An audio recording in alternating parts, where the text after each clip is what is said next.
Hi friends, ಇವತ್ತು ನಮ್ಮ ಅಂಗಡಿ ಮುಂದೆ ಶೀಟ್ಸ್ನ ಹಾಕ್ಸ್ತಾ ಇದ್ವಿ.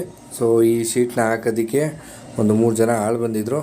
ಅದರಲ್ಲಿ ನಿಮಗೆ ಆ ಒಂದು ಕ್ಲ್ಯಾಂಪ್ನ ಕೂರಿಸಿ, ಅಂದರೆ ನಿಮಗೆ ಗ್ರಿಪ್ಪಲ್ಲಿ ಏನು ಕಂಬಗಳನ್ನ ನಿಲ್ಲಿಸ್ತಾರೆ, ಸೊ ಕಂಬಗಳನ್ನ ನಿಲ್ಲಿಸ್ದೆ ಬರೀ ಕ್ಲ್ಯಾಂಪ್ಗಳನ್ನ ಕೂರಿಸ್ಬಿಟ್ಟು ಸಪೋರ್ಟಿಂಗಲ್ಲಿ ನಿಮಗೆ ಒಂದು ಶೀಟ್ ಹಾಕೋದು ಯಾವ ಥರ ಅಂತ ತೋರಿಸ್ಕೊಟ್ಟಿರುವಂಥದ್ದು.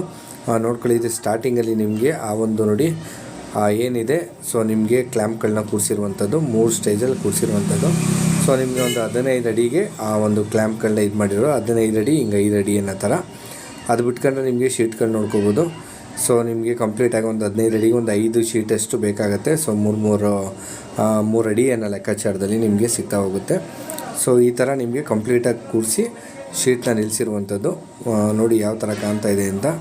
ಸೊ ಕಂಪ್ಲೀಟಾಗಿ ನಿಮಗೆ ನೆಕ್ಸ್ಟು ನೇಮ್ ಬೋರ್ಡ್ಸ್ಗಳೆಲ್ಲ ಯಾವ ಥರ ಎಲ್ಲೆಲ್ಲಿ ಮಾಡ್ಬೋದು ಅನ್ನೋದನ್ನ ಸೊ ನೆಕ್ಸ್ಟ್ ವೀಡಿಯೋದಲ್ಲಿ ನಿಮಗೆ ತಿಳಿಸ್ಕೊಡ್ತಾ ಹೋಗ್ತೀನಿ. ಸದ್ಯಕ್ಕೆ ಈ ಥರ ಬಂದಿರುವಂಥದ್ದು. ಸೊ ಫಾಲೋ ಮಾಡ್ಕೊಳ್ಳಿ, ಯಾರಿಗೆಲ್ಲ ಇಷ್ಟ ಆಯಿತು.